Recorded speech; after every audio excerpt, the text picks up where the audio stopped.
Swastiastu, Assalamualaikum warahmatullahi wabarakatuh, salam sejahtera bagi kita semua, salam. Pada kesempatan kali ini, kami dari SKDB 9 akan mempresentasikan hasil diskusi studi proyek kami yang berjudul Varices Esophagus. Berikut adalah nama-nama rekan dari SKDB 9. Di sini, perkenalkan nama saya adalah Imelika Prasna dengan Tirjan Tahir 199 yang akan menjelaskan untuk bagian bab 1 pendahuluan. Untuk latar belakangnya, varices esophagus merupakan komplikasi serius dari hipertensi portal akibat gangguan fungsi hati terutama pada pasien sirosis. Kondisi ini ditandai oleh pelebaran pembuluh darah di esophagus distal akibat peningkatan tekanan dalam sistem vena porta yang berisiko tinggi menyebabkan pendarahan saluran cerna atas dan dapat berujung pada kematian. Secara global, 50% pasien sirosis itu mengalami varises gastroesophagus dan meningkat hingga sirosis dekomposisi. Pendarahan tahunan itu 10-15% dan mortalitas kira-kira 15-25% dalam 6 minggu pertama. Di Indonesia sendiri, 70% pasien sirosis lanjut itu mengalami varises esophagus, dan lebih dari separuhnya itu mengalami pendarahan. Oleh karena itu, pemahaman klinis dan patofisiologis varises esophagus penting untuk diketahui oleh tenaga kesehatan untuk deteksi dan penanganan yang efektif.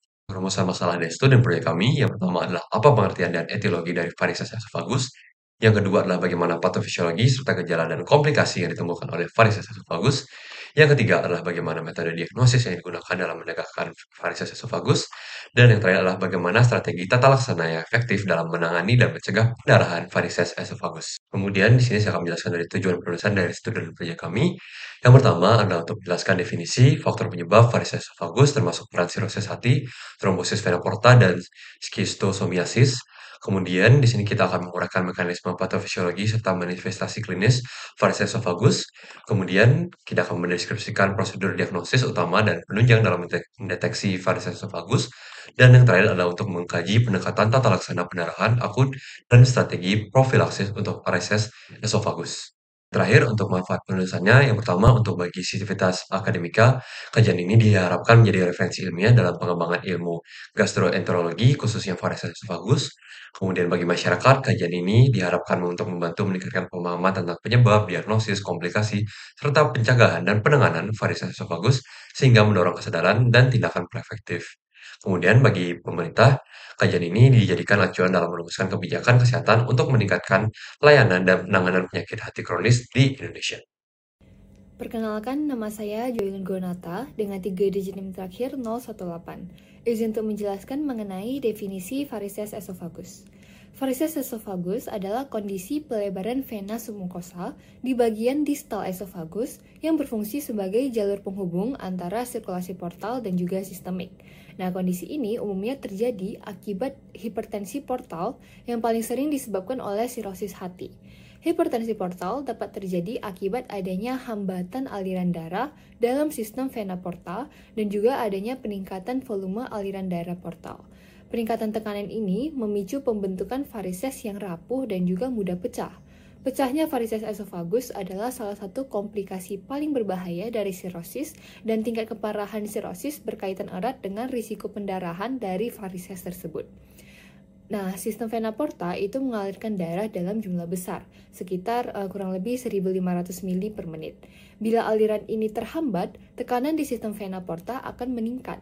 Tubuh kemudian merespon dengan membentuk portosistemik kolateral yang mengalihkan darah dari sistem portal ke sistem vena cava inferior dan superior. Salah satu jalur penting dari kolateral ini adalah kolateral gastroesophageal yang mengalirkan darah ke vena azygos dan menyebabkan terbentuknya varises esophagus. Ketika varises ini membesar, dindingnya yang rapuh dapat pecah dan menyebabkan pendarahan hebat. Nah, pendarahan dari varises esophagus juga merupakan penyebab tersering ketiga pendarahan saluran cerna bagian atas setelah ulkus duodenum dan juga ulkus gaster. Sini saya akan menjelaskan apa itu sirosis hati atau sirosis hepar. Sirosis hati atau hepar merupakan kondisi kronis pada hepar yang ditandai oleh fibrosis dan juga nodul akibat kerusakan hepar yang lama, sehingga menyebabkan adanya disfungsi pada hepar dan juga hipertensi portal. Umumnya, sirosis hati ini disebabkan oleh hepatitis B, C, konsumsi alkohol kronik, non-alcoholic fatty liver disease, dan juga non-alcoholic steatohepatitis. Nah, hipertensi portal yang disebabkan oleh sirosis hati akan menyebabkan dilatasi atau pelebaran pada vena esofagus sehingga bisa terjadi varises esofagus dan juga adanya ruptur. Mungkin sekian yang dapat saya sampaikan. Terima kasih. Selanjutnya saya akan menjelaskan mengenai trombosis vena porta. Jadi trombosis vena porta atau PVT itu merupakan kondisi patologis yang ditandai oleh terbentuknya trombus pada vena porta yang dapat menyebabkan gangguan aliran darah ke hati serta komplikasi serius seperti hipertensi portal dan juga iskemia intestinal. Dalam 5 tahun terakhir, sejumlah studi ini menyoroti ada berbagai aspek klinis, penyebab, dan pendekatan penanganan terhadap kondisi tersebut, di mana PVT itu dapat muncul sebagai pileophlebitis akibat infeksi intraabdominal seperti divertikulitis akut, meskipun insidensinya itu rendah sekitar 3% saja, di mana kondisi ini bersifat septik dan memerlukan diagnosis dini yang menggunakan CT abdomen serta terapi antibiotik untuk dapat mencegah komplikasi seperti sepsis dan iskemia usus. Pada neonatus, penggunaan kateter umbilikal juga dilaporkan sebagai penyebab utama dari PVT, di mana deteksi dini itu USG Doppler dan pemberian heparin berat, molekul rendah efektif itu dapat mencegah progresi dari penyakit menjadi hipertensi portal. Selain itu, PVT itu adalah manifestasi awal dari myelofibrosis primer pada tahap prefibriotik tanpa ada sirosis atau keganasan lokal, dengan mutasi JAK2 sebagai faktor risiko koagulasi utama. Studi eksperimental pada hewan juga menunjukkan bahwa penyempitan vena porta secara parsial dapat menginduksi hipertensi portal serta menyebabkan perubahan fibrotik pada parenkim hati. Semua temuan ini menegaskan bahwa PVT itu adalah kondisi yang multifaktorial dan memerlukan perhatian khusus terhadap faktor risiko sistemik dan penggunaan perangkat intravaskular. Selanjutnya adalah sistosomiasis. Itu merupakan penyakit yang diakibatkan oleh cacing parasit dari genus atau soma.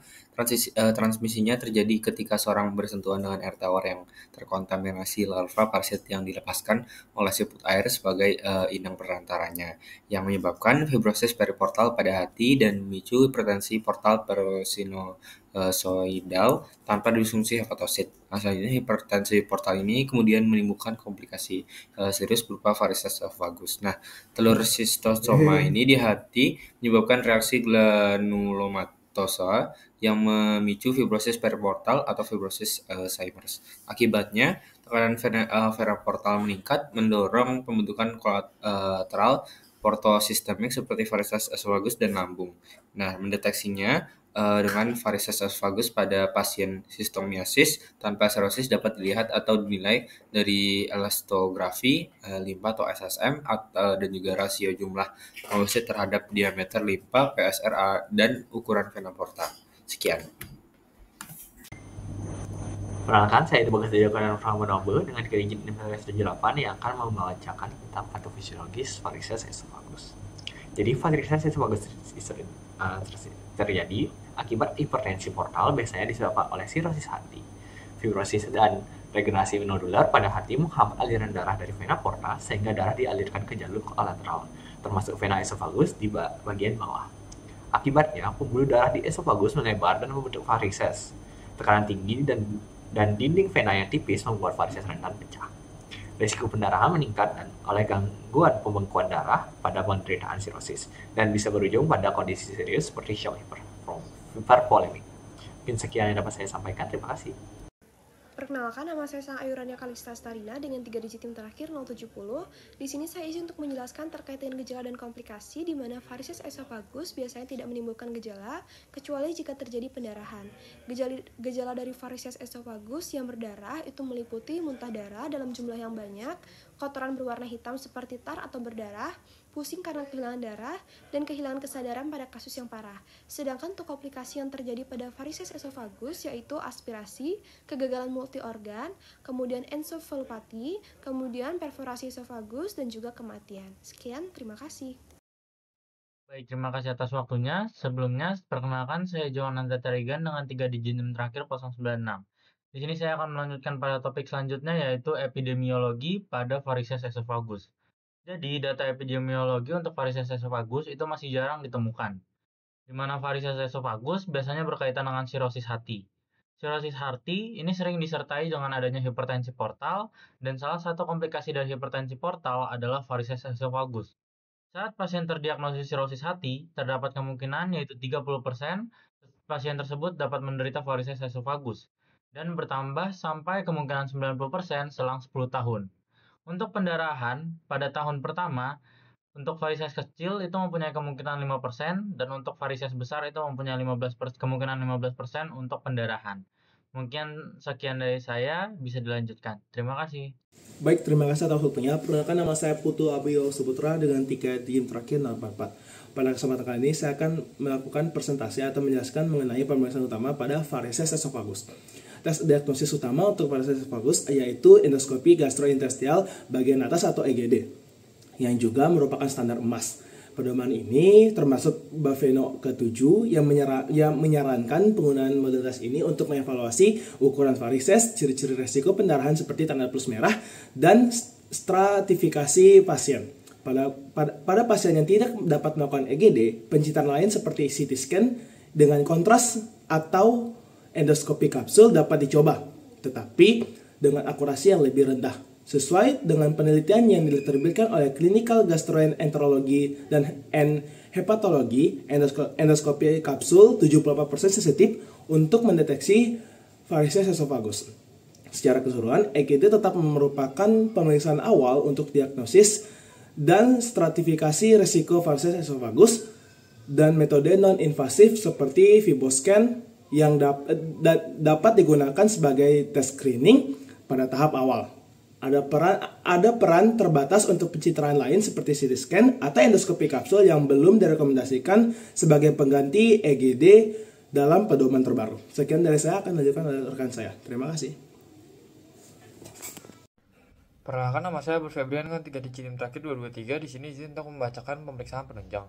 Pemeriksaan penunjang yang pertama yaitu USG abdomen. USG Doppler abdomen dapat memperdeteksi hipertensi portal dan memprediksi varises secara akurat dengan AUC-nya di atas 0,981 dengan kelebihan non-invasif, murah, dan dapat diulang.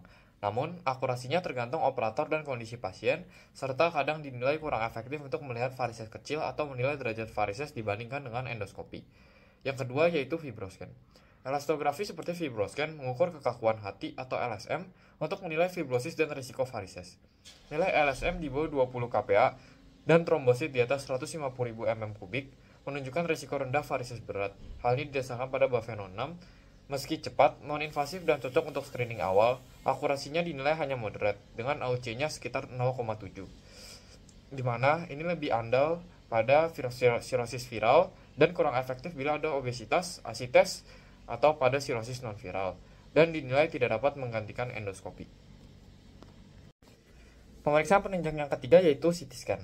CT scan kontras fase portalis dapat mendeteksi varises besar dengan sensitivitas tinggi yaitu kurang lebih 90% dan dapat memberikan gambaran anatomi rinci termasuk hati, limpa, dan kolateral. Cocok untuk digunakan sebagai evaluasi lanjutan jika endoskopi sulit dilakukan. Namun, spesifisitasnya hanya sedang yaitu sekitar 50%, harganya mahal, dan dapat memaparkan pasien pada radiasi, serta bisa berisiko nefrotoksik serta kurang praktis untuk screening rutin. Yang keempat ada MRI multiparametrik dan MRE dapat mendeteksi varises esofagus dan tanda hipertensi portal tanpa radiasi. MRE mengukur kekakuan hati dengan AUC sekitar 0,81 sampai 0,86 dan memiliki korelasi yang baik dengan derajat varises. MRI dengan kontras gadolinium meningkatkan sensitivitas hingga 81%. Kelebihannya mencakup penilaian menyeluruh hati dan pembuluh darah, namun terbatas oleh biaya tinggi, waktu yang lama, aksesnya susah, dan kontraindikasi pada gagal ginjal berat. Yang kelima yaitu endoskopi kapsul esofagus. Endoskopi kapsul esofagus adalah metode minimal invasif tanpa sedasi untuk melihat varises. Lebih nyaman bagi pasien dibandingkan dengan EGD. Cocok bila EGD kontraindikasi. Namun, kekurangannya yaitu akurasinya lebih rendah, berisiko melewatkan varises, terutama varises dalam lambung, mahal, tidak memungkinkan intervensi, dan ada risiko kapsul tersangkut. Yang keenam atau yang terakhir yaitu rasio trombosit diameter limpa. Rasio trombosit atau diameter limpa di bawah 909 dapat digunakan sebagai screening non-invasif untuk menyingkirkan varises dengan NPV hingga 100%. Metode ini murah dan mudah digunakan, cocok untuk menyeleksi pasien yang berisiko rendah, namun bersikap prediktif saja, sehingga hasil positif tetap perlu dikonfirmasi lagi oleh endoskopi dan dapat dipengaruhi oleh faktor lain seperti trombositopenia. Sekian penjelasan faktor penunjang dari saya, terima kasih. Baik, perkenalkan, nama saya Amira Kansa dengan 3 digit NIM terakhir 122. Di sini saya akan menjelaskan tentang tata laksana dari varises esophagus. Pertama adalah tata laksana pendarahan akut, di mana penanganan awal pendarahan meliputi stabilisasi hemodinamik yang diikuti dengan terapi farmakologis dengan obat vasoaktif seperti octreotide atau teripresin untuk mengontrol pendarahan. Intervensi endoskopi juga memiliki peran penting dalam pengobatan dengan teknik seperti EVL atau endoscopic variceal ligation atau skleroterapi yang diterapkan untuk menangani varises yang mengalami pendarahan secara langsung. Kemudian pada kasus-kasus di mana pendarahan tidak dapat diatasi dengan pengobatan endoskopi, shunt portosystemic intrahepatic transjugular atau TIPS juga dapat dipertimbangkan untuk secara efektif mengurangi tekanan portal. Selanjutnya adalah profilaksis primer. Profilaksis primer bertujuan untuk mencegah terjadinya pendarahan pertama kali pada pasien dengan varises esophagus yang beresiko. Profilaksis primer melibatkan penggunaan beta blocker non-selektif atau NSBB seperti propanolol atau nadolol dan ligasi varises endoskopik atau EVL. Selanjutnya adalah profilaksis sekunder. Penanganan jangka panjang setelah episode pendarahan akut melibatkan profilaksis sekunder dengan menggunakan non-selective beta blocker atau NSBB, kemudian sesi EVL berulang untuk mencegah pendarahan, dan juga TIPS. Baik, selanjutnya untuk prognosis dari kasus varises esophagus itu ditentukan oleh sudah atau belumnya terjadi pendarahan. Di mana tanpa adanya pendarahan, angka harapan hidup dari kasus ini cenderung lebih tinggi, di mana potensi kesembuhannya ditentukan oleh fungsi hati secara keseluruhan. Namun dari kondisi varises esofagusnya itu sendiri tetap ada resiko pendarahan pertama, di mana sekitar 50% dari kasus varises esofagus itu akan mengalami pendarahan pertama suatu saat nanti, yang dipengaruhi oleh beberapa faktor. Contohnya yang akan mendukung terjadinya pendarahan pertama itu ukuran varises yang di atas 5 mm atau adanya Redwell mark yang bisa meningkatkan potensi pendarahan hingga sekitar 15% per tahun. Lalu juga ada skor sirosis yang mencapai tingkat skor Child-Pugh, di mana pada tingkatan ini terjadi tekanan portal yang tinggi, menghasilkan kemungkinan yang lebih besar untuk terbentuknya varises yang besar yang bisa menghasilkan pendarahan. Sedangkan dengan adanya pendarahan atau sudah terjadi pendarahan, angka mortalitasnya itu bisa lebih tinggi akibat adanya resiko rebleeding, di mana persentase mortalitas pada masa kritis, yakni 6 minggu pertama, itu sekitar 10-20%. Dan bahkan melewati masa kritis tersebut, masih ada persentase mortalitas sekitar 50%. Nah, resiko rebleeding ini itu sebesar 70% setelah pendarahan pertama, dengan 30% dari kasus pendarahan lanjut tersebut berakhir fatal. Baik, perkenalkan kembali, nama saya Amira Kansa dengan NIM 122. Di sini saya akan menjelaskan tentang kesimpulan dan juga saran. Untuk kesimpulannya, varises esophagus adalah pelebaran vena di submukosa di esophagus bagian distal akibat hipertensi portal yang umumnya disebabkan oleh sirosis hati, trombosis vena porta atau sistosomiasis. Kondisi ini sering tidak bergejala hingga terjadi pendarahan hebat, dengan gejala seperti muntah darah dan tinja yang berdarah. Diagnosis utama dilakukan melalui endoskopi atau EGD, didukung oleh metode non-invasif seperti fibroscan dan pencitraan lainnya. Tata laksana dibagi menjadi profilaksis primer untuk mencegah pendarahan, penanganan akut saat pendarahan terjadi, dan profilaksis sekunder untuk mencegah kekambuhan. Prognosis sangat bergantung pada ada tidaknya pendarahan dan respons terhadap terapi. Kemudian screening dan pemantauan rutin pada pasien sirosis sangat penting dalam pencegahan komplikasi. Selanjutnya untuk sarannya, yang pertama adalah untuk meningkatkan penanganan. Perlu dilakukan screening rutin pada pasien sirosis terutama dengan EGD atau metode non-invasif. Yang kedua, penilaian resiko sangat penting untuk menentukan terapi yang sesuai. Dan yang terakhir, edukasi pasien dan pendekatan multidisiplin harus diterapkan, serta dilakukan pemantauan jangka panjang untuk mencegah pendarahan yang berulang.